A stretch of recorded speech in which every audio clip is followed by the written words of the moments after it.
materi tentang identifikasi karang. Tadi sudah sempat diberikan kuis di awal pertemuan. Gunanya adalah untuk setidaknya kalian melihat kalian sudah mencari tahu atau belum tentang identifikasi karang sebelumnya. Gitu. Jadi kita akan mulai identifikasi karang. Sebelumnya, apakah sudah kelompok yang harusnya maju, apakah sudah mempersiapkan proposalnya? Enggak deh. Gimana yang lain? Kalau nggak salah sudah, Pak. Sudah ya? Baik, nanti untuk waktu presentasinya kita akan mencari waktu yang sesuai ya setelah sudah ada arahan lagi dari kampus. Baik, ini saya mulai. Jadi perlu kalian ketahui ada 800 jenis karang ya yang ada di dunia. Sebagian besar berada di sekitar tropis dan subtropis, di mana dari 800 itu 580-nya ditemukan di Indonesia. Jadi hampir 2/3-nya ditemukan di Indonesia, di mana perlu kita ketahui bagaimana cara mengidentifikasinya. Nah, cara paling gampang untuk mulai bagaimana cara mengidentifikasi si karang adalah kita melihat dari life form-nya. Yang itu adalah bentuk pertumbuhannya. Jadi nanti kita akan belajar bagaimana bentuk-bentuk pertumbuhan dari si karang. Kemudian setelah lihat bentuk pertumbuhannya, kita bisa mengidentifikasi lanjutannya dengan melihat koralitnya. Koralitnya di sini adalah bentuk dari kerangka kapurnya, yaitu kerangka kapur yang merupakan penyokong utama dari si karang tersebut. Bentuk-bentuknya berbeda dan unik dari setiap spesies atau genusnya.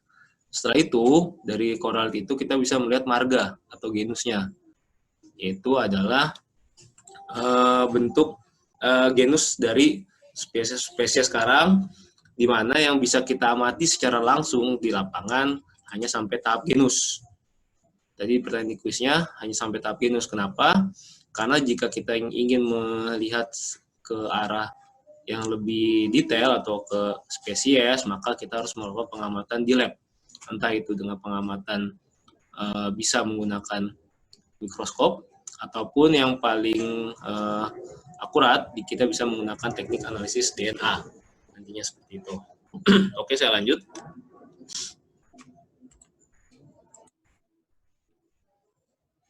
Jadi ini ada 4 jenis identifikasi karang yang akan kita pelajari. Yang pertama adalah teknik visual. Bagaimana cara mengidentifikasi karang melalui teknik visual. Kemudian dengan melihat, nomor 2 adalah dengan melihat kerangka kapurnya. Kemudian melihat dengan bentuk pertumbuhannya. Dan yang terakhir adalah dengan analisis DNA. Jadi kegunaan dari identifikasi karang yang tadi itu, karena kita memiliki jumlah karang yang banyak dari persentase dunia, bagaimana kita bisa melindungi kalau kita tidak bisa mengidentifikasinya. Jadi harapannya saat sudah bisa mengidentifikasi si karang, maka kita bisa menjaga dan melestarikan si terumbu karangnya. Seperti itu. Oke, lanjut. Kita ke teknik yang pertama. Yang pertama teknik visual. Nah, teknik visual ini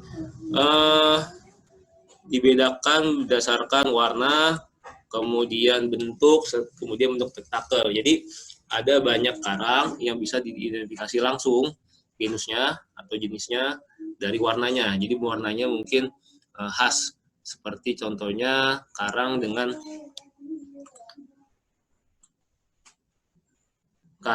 warna transparan, itu bisa dilihat di karang-karang keras yang memiliki seperti tentakelnya berbeda, dia seperti kayak rautan gitu. Itu bisa kita lihat bedakan warnanya, ataupun juga di jenis-jenis Acropora dengan warna jenis-jenis genus tertentu. Acropora memiliki warna-warna yang berbeda dengan yang lainnya, seperti Acropora misalnya punya warna pink, ada yang warna kuning. Nah, itu mungkin di spesies di genus lain dia tidak memiliki warna-warna seperti itu. Nah, kalau untuk yang kedua, untuk bentuk koloni, ini yang kita pelajari mungkin dari pelajaran yang dulu, di ekosistem lain juga ada jenis koloni, ada yang koloninya soliter atau sendiri, ataupun koloni yang dia bersama-sama, koloni gitu, soliter ataupun koloni. Nah, contohnya yang dia soliter itu ada di karang jenis jamur, mushroom, di mana karang jenis mushroom ini dia satu, walaupun bentuknya besar, dia hanya berupa satu koloni. Dibandingkan dengan karang-karang mungkin Acropora, Favites, Sophia, dan lain-lain, Montipora, itu walaupun bentuknya besar, tapi dia itu terdiri dari banyak koloni, gitu. Berbeda seperti itu. Nah, kemudian bisa juga secara visual kita bisa melihat dari bentuk tentakel. Jadi ada jenis karang, saya lupa di genus apa, itu dia memiliki tentakel yang bisa keluar. Jadi memang karang semuanya punya tentakel, tapi ada yang tentakelnya keluar saat hanya ingin makan saja. Maksudnya adalah di malam hari saat dia mulai menangkap hewan-hewan atau plankton, atau dia memiliki tentakel yang terus keluar gitu, yang walaupun dalam keadaan tidak sedang makan dia tetap keluar gitu. Nah, itu bisa kita bedakan, itu dengan teknik visual saja sudah cukup atau sudah bisa dibedakan berdasarkan 3 jenis ini, warna, kemudian bentuk koloni, dan bentuk tentakelnya. Itu. Oke, lanjut. Ini teknik visualnya, kita bisa mengamati teknik visual itu dengan 3, tapi ini secara garis besar, masih banyak teknik-teknik visual yang lain. Nanti kita akan belajar lebih lagi di metode survei terumbu karang, tapi ini untuk pendahuluan aja. Yang pertama adalah mantatau. Ini adalah metode atau untuk mengamati si terumbu karang dengan cara bantuan kapal, di mana kapal yang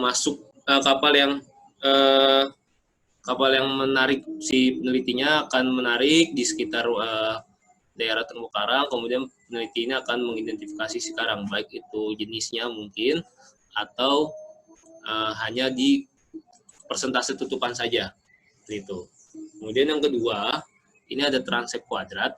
Transect kuadrat ini lebih detail, di mana pengidentifikasiannya dia menggunakan transect kuadrat, yaitu seperti kotak dibuat dari pralon atau mungkin besi dengan ukuran 1x1, kemudian diidentifikasi jenis-jenis karangnya. Ini juga dimodifikasi transect kuadrat ini saat kalian menggunakan metode UPT atau underwater photo transect, yaitu dengan menggunakan si transect kuadrat, kemudian dilakukan pengambilan gambar atau foto yang dimana si transect kuadrat ini akan berfungsi sebagai frame-nya, gitu. Nanti kemudian akan kalian olah di CPCE dengan menggunakan Excel. Kemudian yang paling umum yang sering dilakukan juga adalah transect garis. Ini adalah transect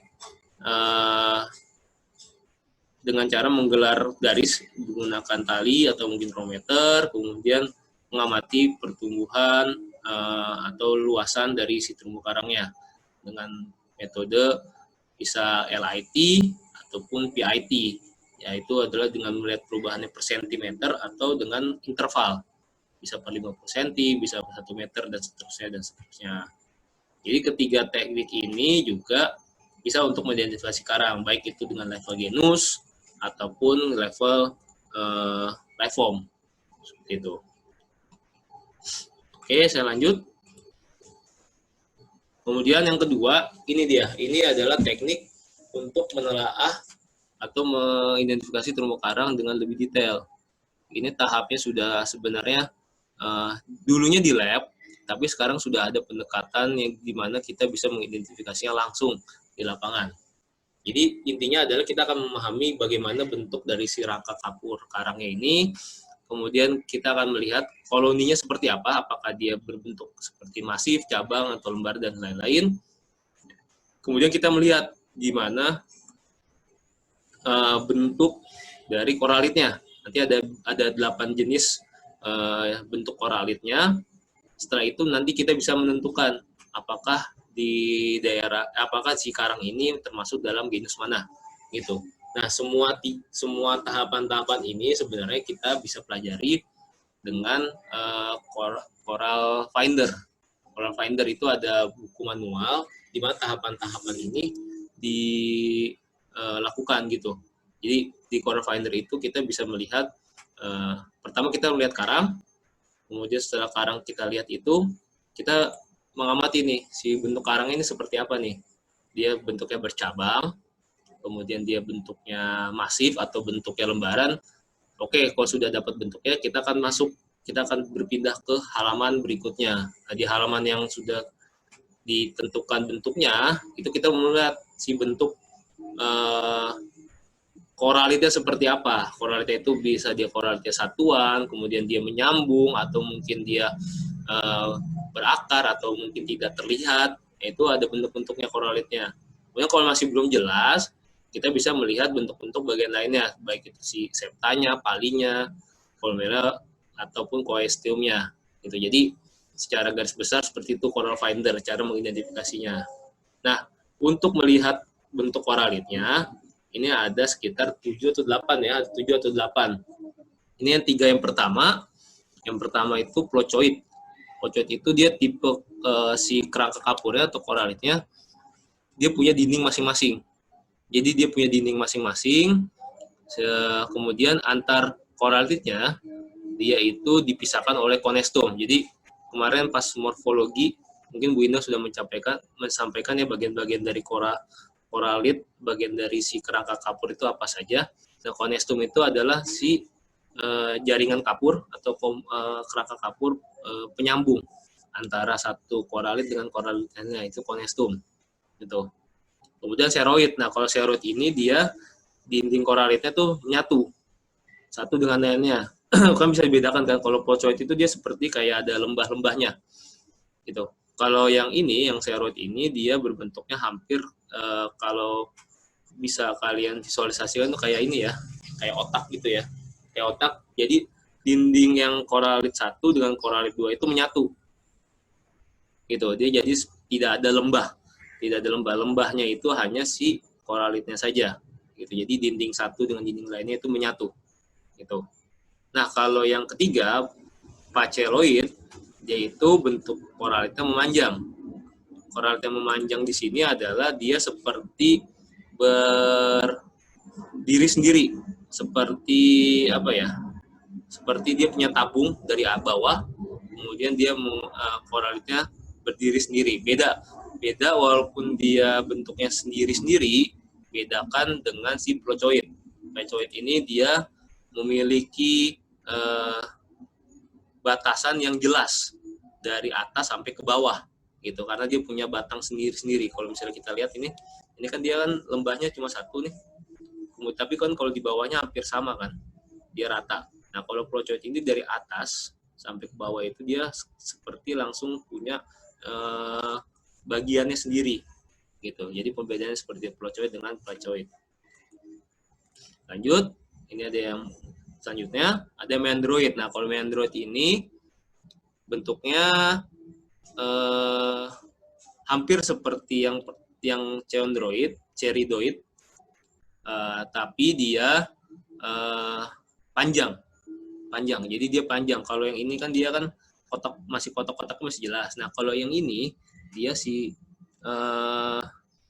koralitnya itu disatukan, maksudnya memiliki dinding yang sama, tapi dia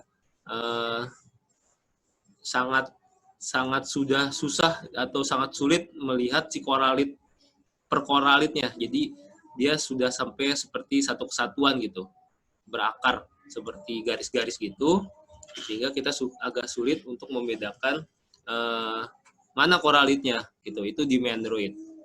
Nah, yang satunya lagi flabelomeandroid, sama seperti meandroid, tapi dia tidak sepanjang si meandroid, si polanya. Dia masih ada tekukan-tekukannya, masih terlihat jelas. Soalnya dia tidak ada soalnya dindingnya tidak bersama gitu. Kalau yang meandroid itu dia dindingnya nempel, jadi terlihat kayak satu.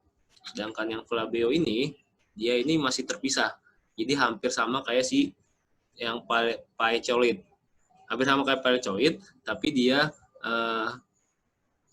menyatu di atasnya, tidak berupa satu individu koralit itu dari bawah sampai ke atas, enggak, cuma di atasnya aja dia bentuknya terpisah-pisah si dinding-dindingnya seperti itu ya. Oke, lanjut yang ke 6, dendroid. Ini paling gampang ya terlihatnya karena dia berbentuknya cabang, di mana berupa seperti pohon yang memiliki ranting-rantingnya. Kemudian yang terakhir ini adalah hydronopoid. Jadi kalau hydronopoid ini bentuknya seperti bukit. Dia bentuknya seperti bukit, dia tidak tidak terlihat koralit. Koralit itu tidak terlihat, tapi bisa kita lihat dia bukit-bukitnya itu lebih tinggi dibandingkan dengan yang procoid. Jadi dia memiliki ketinggian atau seperti bukit-bukit seperti itu. Oke, lanjut.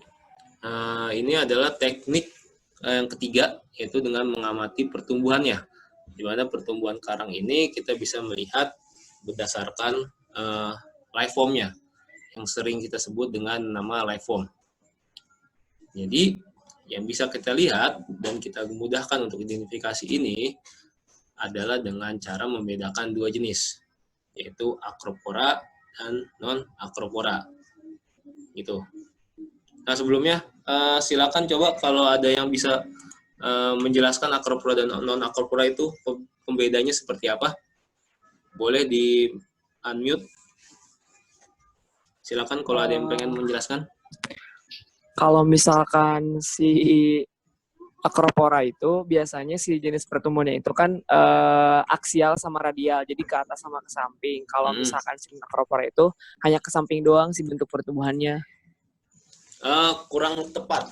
Ada yang Pak. Ya, siapa? Lanjut. Saya, Pak.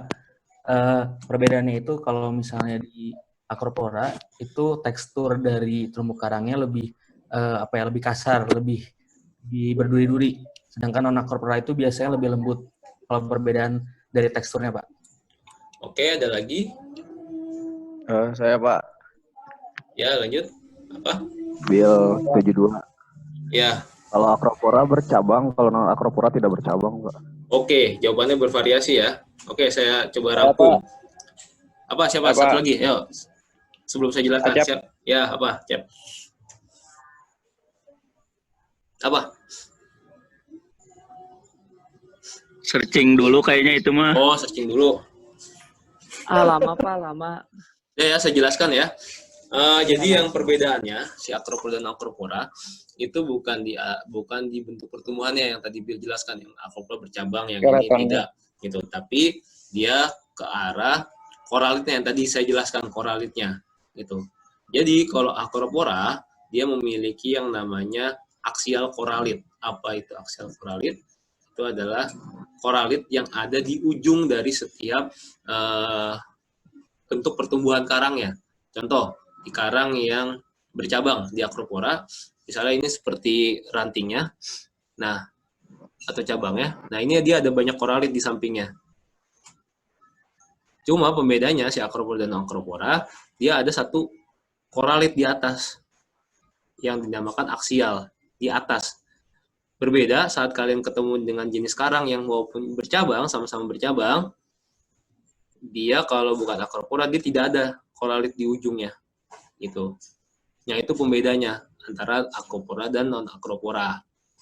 Nah, kemudian pertanyaannya, kenapa harus dibedakan acropora dan non-acropora? Jawabannya, karena jenis acropora ini memiliki dominansi dari bentuk dan juga sebaran yang paling banyak dibandingkan dengan non-acropora lainnya. Gitu. Jadi, dia memiliki bentuk pertumbuhan yang bervariatif. Dari satu genus aja dia punya banyak variatif jenis. Kemudian yang kedua, dia jumlah pertumbuhannya paling banyak dan paling cepat dibandingkan dengan genus-genus karang lain. Seperti itu. Oke, saya lanjut. Ini adalah life form dari karang-karang. Yang pertama kita mulai dengan karang acropora. Jadi yang pertama adalah ACB. Ini yang paling umum dan paling banyak ditemukan dari jenis karang acropora, yaitu adalah acropora branching, ACB. Untuk pertumbuhannya bercabang, dia seperti ranting pohon. Ini paling banyak ditemukan di jenis-jenis Acropora jenis ini. Kemudian yang kedua ada ACT, Acropora tabulet. Dia bentuknya seperti meja terhampar seperti itu. Kemudian yang berikutnya AC, encrusting. Encrusting ini dia bentuknya enclust, hampir seperti kalau kalian umpamakan di tumbuhan darat itu seperti lumut, seperti rumut. Dia mengencrust atau seperti mengerak di suatu sedimen, di suatu substrat, sehingga bentuknya seperti lumut atau yang kayak seperti lelehan lava seperti itu.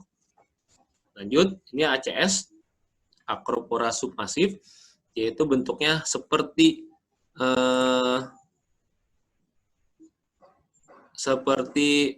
bentar, Dena, mau yang mana, Den? Yang diulang?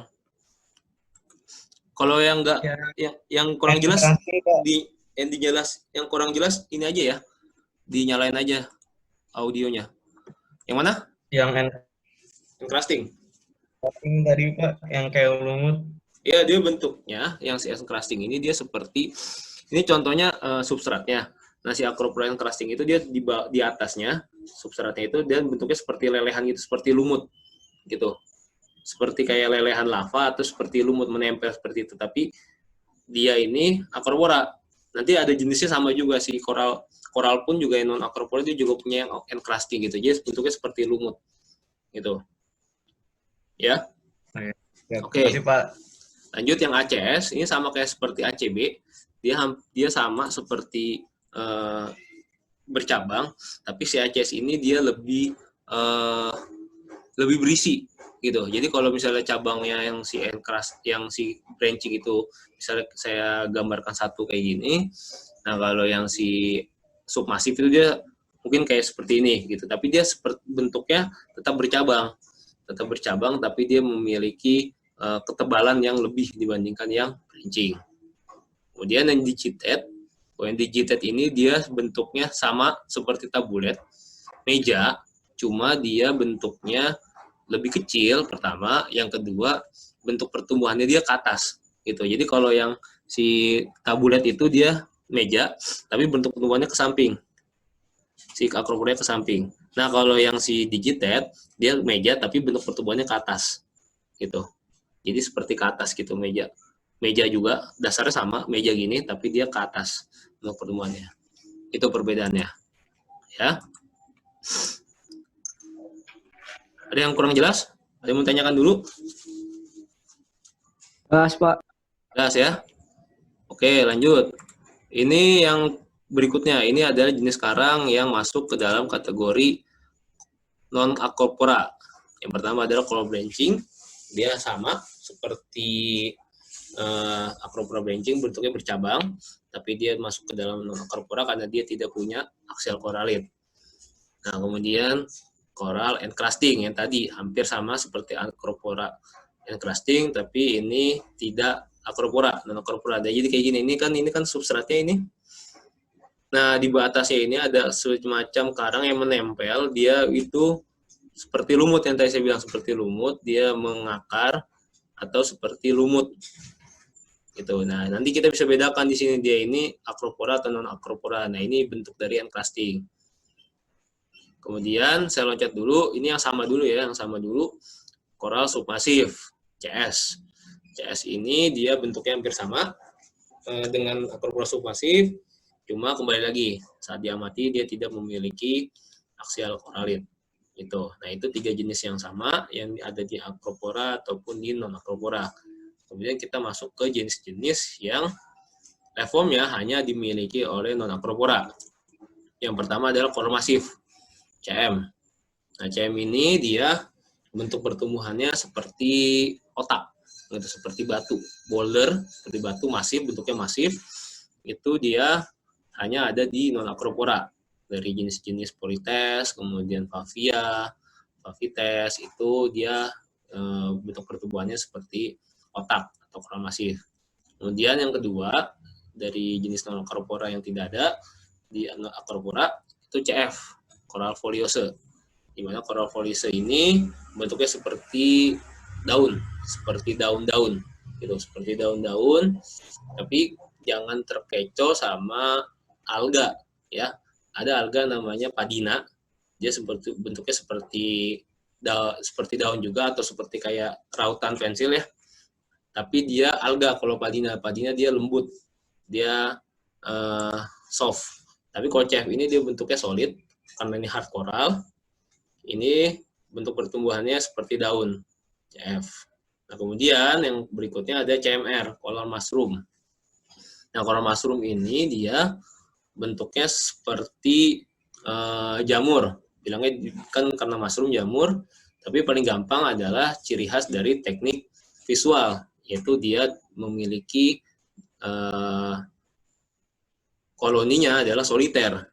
Gitu. Koloninya soliter, dia hanya sendiri gitu. Bentuknya seperti jamur, dia pasti sendiri-sendiri, ada yang bulat, kemudian ada mungkin yang ada lonjong, tapi dia pasti dia berdiri atau soliter dengan cara hidupnya gitu. Dia lanjut dari jenisnya. Nah, ini jenis yang unik. Jenis yang unik ini adalah yang sebenarnya dihitungnya ini adalah dia tidak termasuk ke dalam karang keras atau Sclerectania. Jadi dia masuk ke dalam famili yang lain. Dia masuk ke famili yang lain, tapi dia strukturnya hampir sama seperti karang keras pada umumnya, tapi dia sebenarnya berada di famili yang lain. Yang pertama adalah Coral Myriaphora atau CML. Nah, ini dia atau yang sering kalian dengar itu yang dengan namanya karang api. Nah, karang api ini bentuknya seperti coral branching, tapi kalau kalian lihat nanti atau kalian ketemu, dia itu warnanya coklat. Warna coklat ke orange gitu. Kemudian diamati lebih dekat lagi di sekitar tubuh atau rantingnya itu, percabangannya dia, ada serabut-serabut putih. Nah, serabut-serabut putih itu yang konon katanya sih, saya juga belum pernah menyentuhnya ya. Kalau disentuh atau tersentuh itu rasanya seperti tersengat atau terkena api, makanya disebut dengan namanya Coral Myriaphora atau karang api gitu. Oh ya, Papi pernah kena ini ya, karang api ya? Ya, gitulah. Panas gak?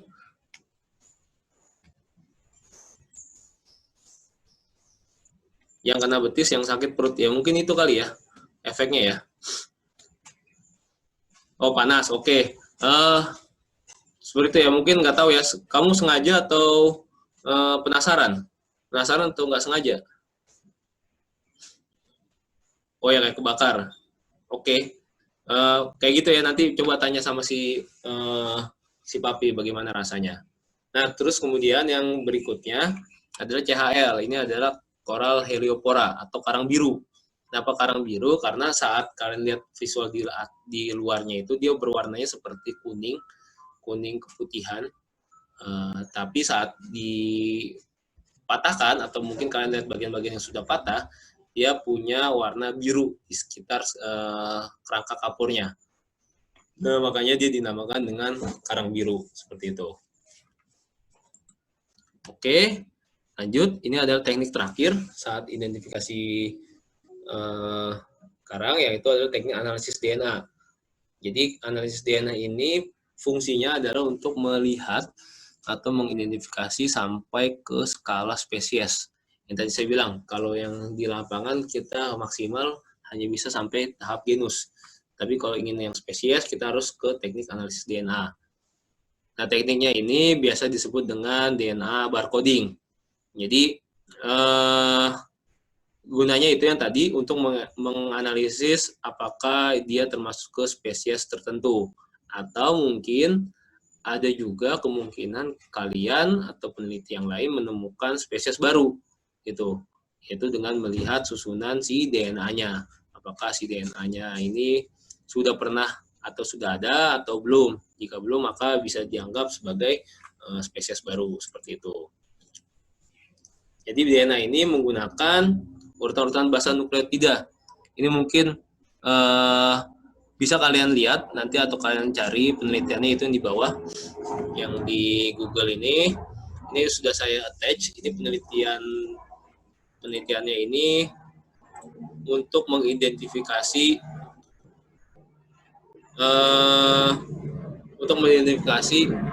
jenis-jenis spesies mana karang-karang tersebut gitu. Nah, itu bisa dilihat dari urutan si gennya, dia A, C, T, G-nya itulah. Urut-urutannya seperti apa, atau kalian bisa juga lihat referensi dari Kang Sofa 2012, kalau nggak salah skripsinya 2016 atau 17 ya. Kang Sofa itu juga mengidentifikasi sampai ke tahap spesies untuk si terumbu karangnya. Gitu. Jadi ini bisa digunakan pada semua stadium hidup, baik itu dia masih juvenil ataupun sudah dewasa. Gitu. Jadi setiap stadium hidup pun juga sudah punya barcoding atau DNA yang unik dari setiap stadianya, baik itu masih juvenil ataupun sudah ke tahap dewasa. Cuma ini yang terakhir, masih ada keterbatasan, yaitu yang pertama SDM-nya masih terbatas, kemudian biaya yang mahal. Nah, ini biayanya kalau nggak salah sih untuk identifikasi si DNA ini sampelnya harus dikirim ke Singapura ya, kalau nggak salah. Jadi ini cukup mahal pertama, cuma jangan sampai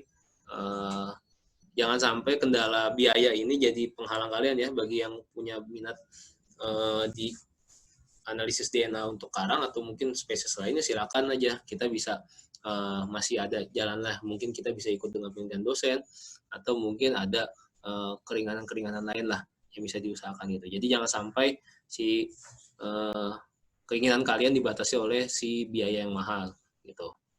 Oke, nah kalau SDM yang masih terbatas, yaitu gimana caranya kalian untuk mengejarnya itu, gitu ya. Oke, ini sebagai penutup, kalau kalian pengen mengidentifikasi karang yang lunak, tadi kita membahas tentang lebih membahas tentang karang keras. Kita tidak terlalu membahas tentang soft coral karena soft coral masih jarang ya. Kalau misalnya secara genus hanya 5 atau 8 jenis genusnya di soft coral. Nah, ini tapi kalau kalian pengen mendapatkan pengetahuan baru, kalian bisa cari referensinya dari Manu Putih tahun 96. Ini nanti juga filenya mungkin saya share juga ya ke si Dena ya, ke koordinator kalian.